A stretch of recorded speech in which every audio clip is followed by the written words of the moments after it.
자, 오늘은 돼지고기로 할 수 있는 요리를 한번 해보도록 하겠습니다.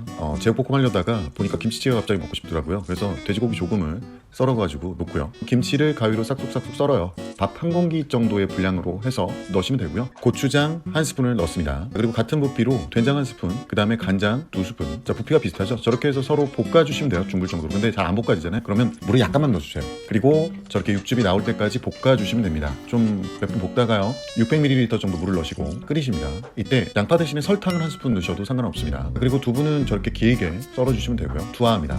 그리고 파 한 줌 정도 이렇게 넣어주시면 맛깔나게 보입니다. 끓여주신 다음에 이렇게 하면 다 끝났습니다. 자, 그리고 제육볶음을 한번 만들어 보도록 하죠.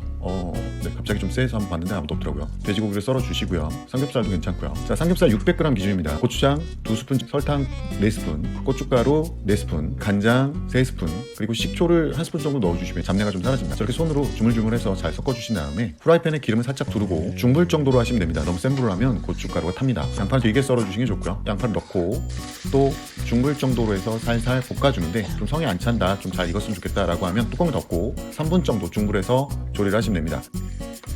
파를 넣고요. 또 한 번 더 뒤적뒤적 한 다음에 3분 정도 냅두시면 저렇게 수분이 좀 나와 있는 상태에서 고춧가루가 타지 않습니다. 다시 또 한번 3분 정도 하는데 여기에 야채를 왜 갖다 놨을까요? 저렇게 찐득찐득한 상태까지 지방이 나옵니다. 자, 플레이팅을 하시고요. 근데 또 음식의 묘미는 깨죠. 그래서 깨를 좀 뿌려주시는데 제가 이제 저걸 들고 갔더니 저희 밥도둑이 저렇게 샐러드와 자기는 제육볶음을 먹겠다니 야망을 갖고 있더라고요.